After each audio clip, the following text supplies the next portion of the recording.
Este mes próximo comenzaremos una nueva edición de nuestro taller de autoestima. Se trata de un taller especialmente enfocado hacia aquellas personas que están o han salido de una relación tóxica. Abordamos temas como la dependencia emocional, la disonancia cognitiva, la asertividad, inteligencia emocional y todo aquello que puede ayudarte a recuperar tu autoestima. Cientos de personas ya lo han realizado en las ediciones anteriores con un sorprendente resultado. Si sientes que tu autoestima ha sido destruida por una relación tóxica o quizá por algún trauma de tu infancia, te animo a ponerle solución para así poder disfrutar de una vida plena. Si estás interesado o interesada, envíame un correo a antoniodevicente24@gmail.com y te haré llegar toda la información sin ningún compromiso. Hoy vamos a hablar de la disonancia cognitiva, pero yo también quería introducir otro tema que es la distorsión cognitiva, para diferenciarlos y entender bien por si en algún momento aparece la expresión distorsión cognitiva en alguna conversación, en alguna de las charlas que hacemos aquí, que sepáis diferenciarla de la disonancia cognitiva y sepáis realmente a qué nos estamos refiriendo cuando hablamos de esos términos, ¿no? Entonces vamos a pasar, en principio, vamos a hablar de la disonancia cognitiva, y la disonancia cognitiva es de una forma muy sencilla, es cuando hablamos de una manera y pensamos de otra. Por ejemplo, cuando decimos que el tabaco es dañino, que el tabaco provoca cáncer, y sin embargo nosotros somos fumadores. Por ejemplo, yo recuerdo cuando yo era niño que normalmente los médicos, los doctores, fumaban en su consulta, y sin embargo le decían a los pacientes que no se podía fumar porque el fumar era perjudicial para la salud y les prohibían fumar mientras ellos en ese momento estaban fumando en la consulta. Evidentemente ese doctor tenía que tener una fuerte disonancia cognitiva porque estaba diciendo una cosa y estaba practicando otra. Eso crea una incongruencia, una contradicción en la persona que provoca que esa persona no tenga claros los conceptos y le provoque algún tipo de inseguridad, ¿no? Por ejemplo, se da una disonancia cognitiva cuando una persona que es fumador decide dejar de fumar y de repente vuelve a recaer en el hábito del tabaco, y entonces se justifica diciendo cómo se produce esa disonancia entre lo que uno quiere, lo que uno desea y al final lo que uno hace arrastrado por las circunstancias. Pues es normal que las personas que recaen en el hábito digan, bueno, en total vivimos 4 días, no vamos a estar privándonos de todo, ¿no? Esto también lo dicen las personas que beben en exceso. Te dicen cuando tienen estas conductas de los alcohólicos, por ejemplo, o simplemente personas que beben en exceso sin ser alcohólicos, cuando les dices, oye, pero ¿por qué te emborrachas con tanta frecuencia? ¿Por qué bebes sin control? ¿Por qué no lo haces de una forma más moderada y más sana, más saludable? Y te dicen, bueno, es que vivimos 4 días, realmente hay que aprovechar la vida. Realmente ahí existe una disonancia cognitiva, existe una contradicción entre lo que uno dice y lo que uno hace. El problema de las disonancias cognitivas es que crea una serie de inseguridades en la persona, crea dudas en la persona y de alguna forma reduce la autoestima, porque para una persona una disonancia cognitiva es una contradicción interna entre eso que ella considera que es lo correcto y después lo que en realidad hace o lo que en realidad vive, la experiencia que tiene. Si una persona considera que, por ejemplo, el tabaco, que era el ejemplo que estábamos poniendo, el cigarrillo es malo para la salud y él fuma, lo que está es como reconociendo que a pesar de que cree que el tabaco es malo, no es capaz de vencer ese hábito, con lo cual se siente incapaz de abordar esos retos. Esa inseguridad la va a extender a otras actividades de la vida, se va a sentir, por esa disonancia cognitiva que está constantemente ahí machacándolo, se va a sentir incapaz de afrontar otros retos, como por ejemplo a lo mejor esmerarse más en su trabajo para conseguir un ascenso. Mientras que normalmente superar las disonancias cognitivas produce un refuerzo de la autoestima, porque uno siente que es capaz, con su voluntad, de romper esas contradicciones y de buscar esa congruencia en su propia vida. En el caso del narcisismo, por ejemplo, se da una disonancia cognitiva, por ejemplo, cuando una persona Si quieres ampliar información sobre el tema del narcisismo, tienes a tu disposición en Amazon mis libros. Cómo reconocer a un narcisista, en donde damos una descripción precisa de este perfil. El contacto cero, que es la técnica definitiva para alejarse de un narcisista. La piedra gris, la polémica técnica para convivir con un narcisista. La madre narcisista y una explicación de las secuelas que dejan en sus hijos y que arrastran a lo largo de su vida. Y la dependencia emocional, doloroso trauma muchas veces provocado por el narcisista. Puedes encontrar todos estos libros en Amazon escribiendo en el buscador Antonio de Vicente. Está dentro de una relación, está siendo maltratado, está viviendo los abusos cada día, está padeciendo todo ese maltrato que provocan los narcisistas de constantes faltas de respeto, de constantes minusvaloraciones, de un trato vejatorio. Y sin embargo está tratando de encontrar una justificación porque por un lado es dependiente emocional, con lo cual por un lado ama a esa persona, tiene una imagen de esa persona muy elevada, pero por otro está viviendo la experiencia diaria de sufrir maltrato. Es incompatible el hecho de que una persona te ame, de que una persona sea maravillosa, que una persona sea un ángel de Dios y que por otro te esté maltratando, te esté abusando, te esté faltando al respeto constantemente. Entonces, ¿qué es lo que hace la víctima del narcisista? Busca explicaciones. Busca explicaciones que crea en el momento, por ejemplo, busca tratar de justificar esos abusos o esos malos tratos en el sentido de que la persona tiene problemas en el trabajo, de que la persona tiene un carácter que no es culpa de él, sino que nació de esa manera y tiene ese carácter explosivo que hace que sea violento, al menos emocionalmente, que vive una situación de tensión y de estrés por problemas económicos, que tiene dificultades con los bancos, que lo llevan a que no pueda tener un carácter relajado, a que no pueda tener una relación relajada porque él vive en un perpetuo estrés. Todo esto no son más que justificaciones que se va creando la víctima para tratar de explicar por qué continúa con esa persona, por qué sigue con esa persona cuando aprecia que existe maltrato, cuando trata de interpretar que esa persona la ama, que esa persona la quiere, que esa persona la adora.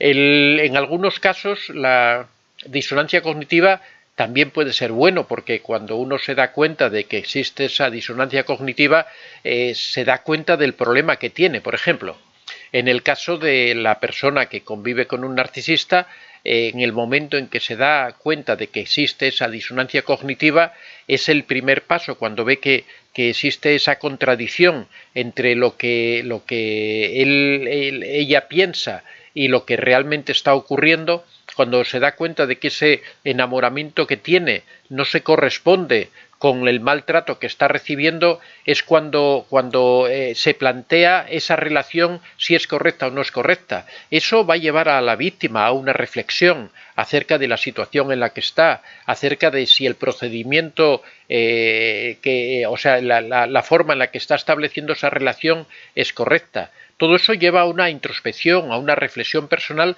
que al final termina siendo la que impulsa a las personas a romper las relaciones, cuando tratan de buscar esa congruencia personal, cuando tratan de decir, no, yo no puedo vivir en una situación, esta persona no me puede amar porque nadie que ama trata así a una persona. Cuando empieza a darse cuenta de que realmente existen esas contradicciones entre lo que ella se imaginaba y lo que es la realidad, en el momento que empieza a ser consciente de eso, es el momento en que empieza a encontrar soluciones, es el momento en que empieza a encontrar la fuerza para dar el paso y alejarse del narcisista. Mientras viva inmersa en esa disonancia, no va a ser capaz de salir de ahí. Por eso siempre decimos que es muy importante lo de llevar un registro de todas esas cosas, llevar un diario en donde se van anotando las cosas, porque eso nos refleja perfectamente esa disonancia que existe. Cuando la víctima dice, no, es que en el fondo me ama, es que en el fondo va a cambiar, porque ahora mismo está atravesando una situación mala, pero él no es una mala persona, él es Bueno, esto lo dicen también, una disonancia cognitiva, por poner un ejemplo un poco exagerado, lo dicen las madres de los grandes asesinos, lo dicen las madres de los grandes criminales, que tienen esa imagen idealizada de un niño jovencito al que ellas criaron, al que ellas tuvieron a su lado, y no pueden, en su mente no existe el concepto de que su hijo sea una mala persona, de que su hijo sea un degenerado, de que su hijo sea un asesino, no cabe en su mente. Eso choca contra el principio de ser una madre, eso es una disonancia cognitiva bestial, gigantesca, y entonces muchas veces las madres de los grandes criminales los justifican, diciendo no, es que él mató a esta señora porque ella lo provocó, porque ella iba con minifalda y le provocó que saliera, que reaccionara él de esa manera, y buscan justificaciones absolutamente fantasiosas para tratar de explicar lo inexplicable, que es que su hijo posiblemente sea un psicópata y haya cometido el crimen porque era un psicópata. Sin embargo, como ellas tienen esa imagen de ese niño bondadoso, ese niño que ellas criaron, y lo ven como un niño, lo ven como tal, no pueden concebir que ocurra eso. Otro caso también de disonancia cognitiva muy palpable es la madre de la mayoría de los niños, que cuando el niño se mete en problemas siempre son los amigos del niño los que lo influyen para que se metan problemas. Siempre dicen, no, claro, es que la culpa es de las compañías, la culpa es que se juntó con no sé quién, que fueron los que le arrastraron a delinquir, los que le arrastraron a comportarse mal, los que le arrastraron a actuar de esa manera. Eso es una disonancia cognitiva porque no quiere reconocer que realmente su hijo ha cometido un acto incorrecto, ha cometido un delito, ha cometido una falta, ha hecho algo que no debería haber hecho, y trata de buscar una disculpa atribuyendo eso que ha ocurrido a las otras personas para que su imagen de su hijo no se distorsione y no se rompa. Como digo, la disonancia cognitiva puede tener un cierto aspecto positivo cuando uno se da cuenta de que esa disonancia existe y trata de solucionarla. Cuando uno dice, existe una contradicción entre lo que yo pienso y lo que yo hago. No puede ser que si yo estoy en contra por ejemplo, yo estoy a favor del respeto por las personas, que yo falte el respeto a alguien.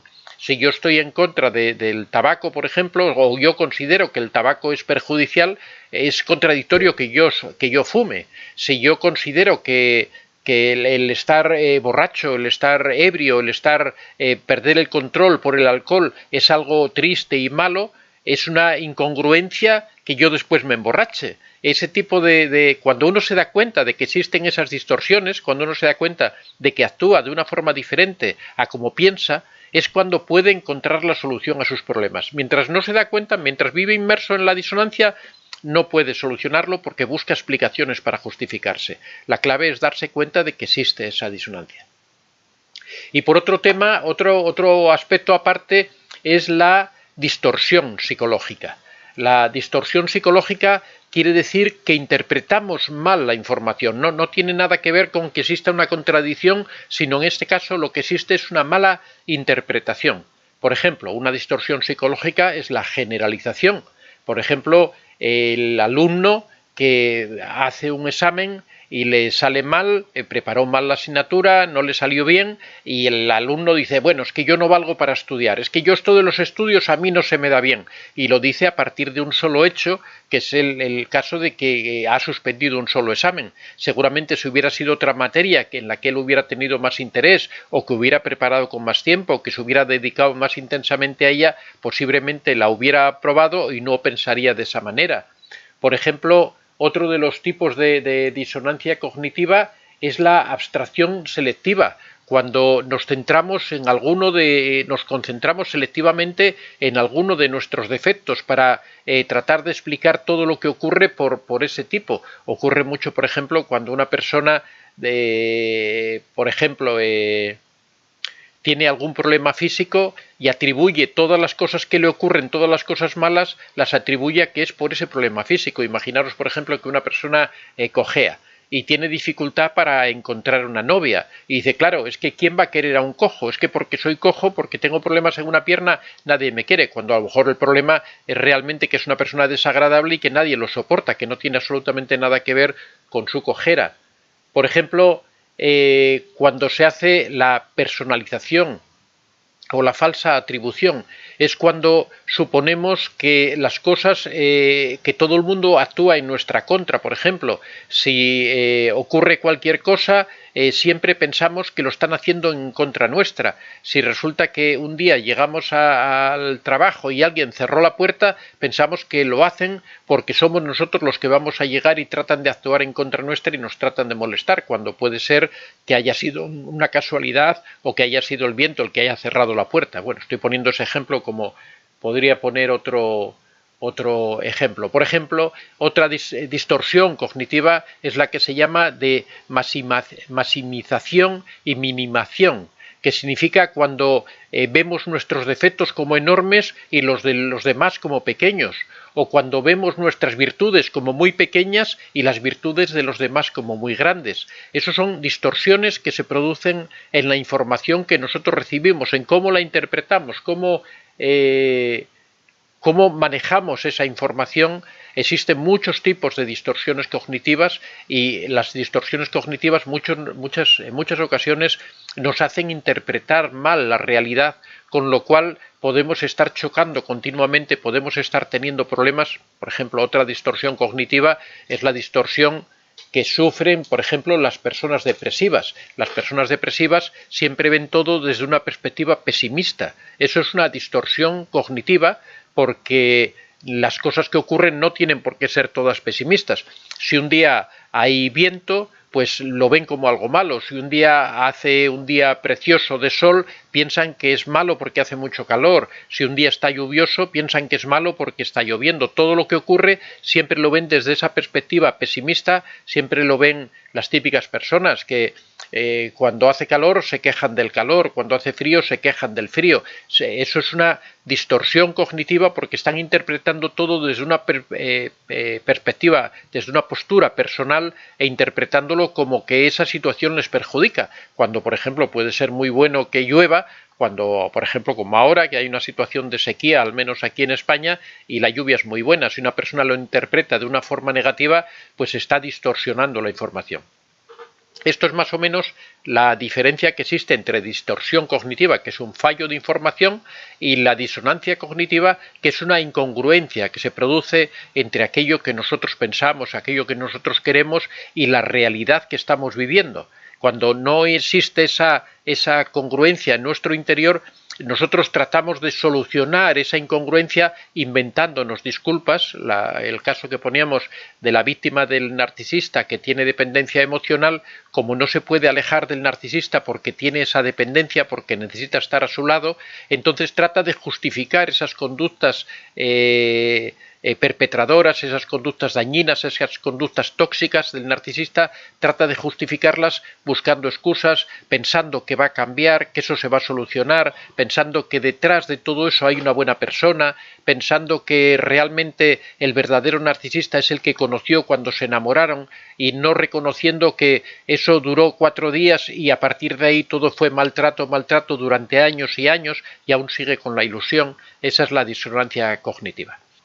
Ariet Aren me preguntaba antes que cómo se supera la disonancia cognitiva. Bueno, he explicado un poquitín antes, más o menos, de cuál es la disonancia cognitiva. Se supera sobre todo cuando uno se da cuenta de que existe la disonancia, cuando uno ve esa incongruencia, cuando uno... Eso ayuda mucho, por ejemplo, a hablar con otras personas, ayuda a la introspección cuando se hace de una forma correcta, ayuda a anotar en un cuaderno, en un registro, en un diario, a anotar esas experiencias que vamos viviendo, porque todo eso nos hace ver las cosas desde diferentes perspectivas y salta a la vista que existe ahí algo que no cuadra, existe una incongruencia entre esas conductas, como alguien que nos golpea o que nos maltrata o que nos humilla o que está constantemente pinchándonos, metiéndose con nosotros, haciendo que suframos, como alguien así puede decir que nos ama.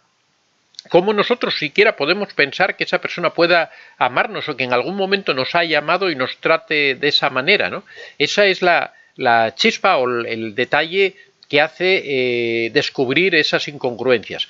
También ayuda mucho cuando contamos nuestras experiencias a otra persona y esa otra persona desde fuera, sin esa dependencia emocional, nos lo dice, nos dice, no, lo que te ocurre es que tú aquí existe una contradicción, esa persona no te ama porque no te das cuenta de cómo te trata, no puede ser que alguien que te trate así después diga que te ama, ¿no? Eso ayuda mucho, el hablar con una persona de confianza.